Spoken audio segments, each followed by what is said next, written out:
Important रहेगा क्योंकि अब तक की जो काफ़ी दिक्कतें रही हैं फाइनेंशियल्स को लेकर वो शायद कुछ हद तक यहाँ से ईज आउट होते हुए दिखाई पड़ेंगे अगर इस तरह के दो ऑडिट की बातचीत या दो ऑडिट बढ़ते हैं। तो बहुत बहुत शुक्रिया आलोक, ये खबर हम तक पहुंचाने के लिए, हमसे बातचीत करने के लिए। अच्छा, एक और बड़ा इवेंट जो कि आज से शुरू हो रहा है वो है सुंदरम फ्लेक्सी कैप फंड। इसका एनएफओ आज से खुलने जा रहा है और इस एनएफओ में 30 अगस्त तक पैसा लगाया जा सकता है।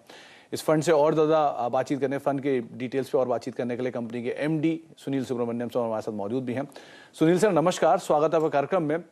एक नया फंड आज से लॉन्च होने जा रहा है और ये जो मैंने पढ़ा है कि 55 से लेकर 70 अलग लार्ज, मिड और स्मॉल कैप कंपनीज के अंदर इन्वेस्ट करेगा और जिस तरह का सिनेरियो है, सिचुएशन है, तो नई emerging companies and emerging sectors को भी आइडेंटिफाई करेगा। क्या डिटेल्स हैं सर इसकी? बाकी तो सिचुएशन ऐसी है कि सुंदरम की पोर्टफोलियो में mid and small cap funds है, लार्ज कैप फंड्स है, लार्ज एंड मिड कैप है, तो फ्लेक्सी कैप का एक गैप था। अभी फ्लेक्सी कैप का पोजीशन रिस्क रिवॉर्ड में देखिए, लार्ज कैप तो बहुत सेफ ओरिएंटेड है, mid and small cap extreme risk, high volatility है, तो ये बीच में आता है जिसमें हम ऑप्टिमम एक रिस्क रिवॉर्ड इक्वेशन को इन्वेस्टर की पोर्टफोलियो में लाने की कोशिश करेंगे, जहां पे लार्ज कैप्स ज्यादातर इकोनॉमी की ग्रोथ के साथ बढ़ेगी, एक कॉम्पाउंडिंग स्टोरी होगी, मगर मिड एंड स्मॉल कैप से अल्फा जनरेशन। और जैसे आप जानते हैं सुंदरम का बहुत अनुभव है मिड एंड स्मॉल कैप क्षेत्र में। हमारे फंड मिड कैप फंड जो है उसने करीबन समझिए 23-24% पर एनम की रिटर्न दिलवाई है सिंस लॉन्च। तो ऐसी एक एक्सपर्टीज जो हमारे पास है मिड एंड स्मॉल कैप को चुनने में, और ज्यादातर न्यू एज जैसे आपने कहा, वहां पे भी आज सर्विसेज सेक्टर में आईपीओस भी ज्यादा आ रहे हैं। फॉर्मलाइजेशन और डिजिटाइजेशन ऑफ इकोनॉमी में जो बदलाव आ रहा है उसके कारण स्टॉक मार्केट में बहुत से नई कंपनियां निवेश कर रहे हैं, तो उसके लिए अपॉर्चुनिटी जो बनती है एक नया फंड से, उसका भरपूर फायदा उठाया जा सकता है।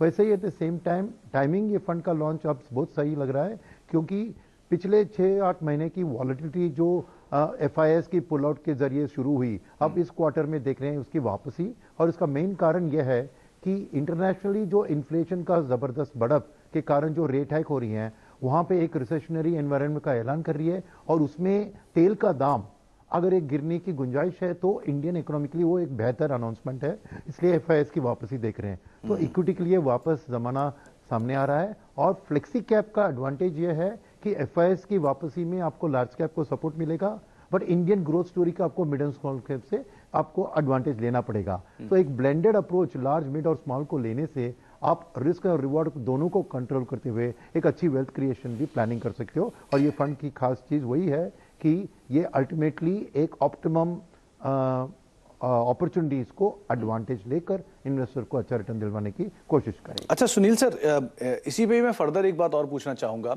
बाजार में एक तरफा तेजी आई, उसके बाद हायर लेवल से ईज आउट हुआ, जो फ्रॉथ थी वो कुछ हद तक मार्केट से शायद निकल भी गई है, और जो फंडामेंटल ट्रिगर्स थे, क्रूड की तेजी और इन्फ्लेशन का हायर लेवल, वो भी कुछ हद तक ईज आउट हो गया है। तो ये दोनों चीजें टेलविंड का काम कर रही हैं मार्केट्स के लिए। तो उस समय सिचुएशन पे क्या mid cap, small cap, multi caps या फिर जो अलग अलग सेक्टर अक्रॉस स्टॉक्स हैं, वैल्यूएशन वाइज ठीक ठाक वेल पोजीशन दिख रहे हैं क्या लॉन्ग साइड पे जाने के लिए?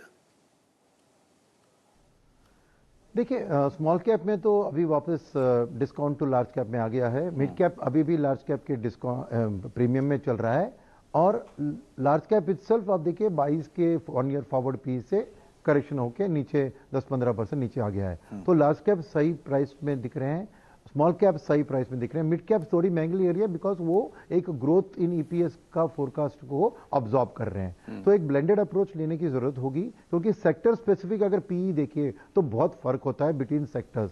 तो एक अच्छे सेक्टर चुनने से अभी भी हम मिड कैप में भी एक अच्छे ग्रोथ अपॉर्चुनिटी भी ढूंढ सकते हैं, दो at the point of time वो थोड़ा महंगी लग रही है compare to large cap index.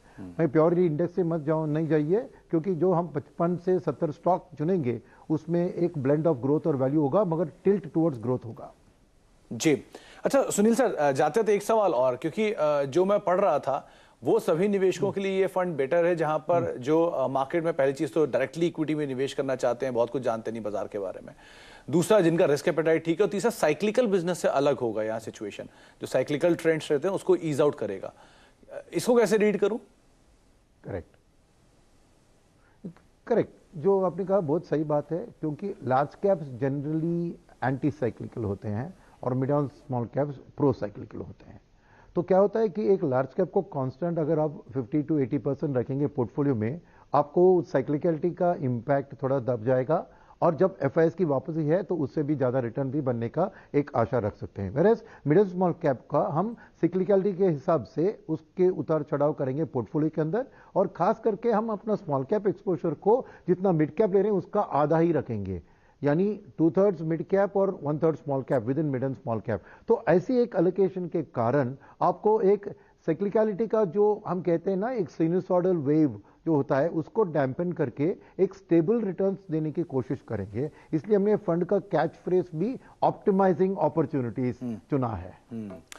चलिए, बहुत बहुत शुक्रिया सुनील सर अपना समय हमें देने के लिए और हमसे बातचीत करने के लिए, और एक बार फिर से आपको बहुत बहुत शुभकामनाएं नए फंड को लॉन्च करने के लिए। उम्मीद है पुराने सभी फंड्स के जैसे एक बढ़िया रिटर्न यहां पर भी आते हुए दिखाई पड़ेंगे। बहुत बहुत शुक्रिया सर हमारे साथ मौजूद रहने के लिए। अच्छा, अब एक ब्रेक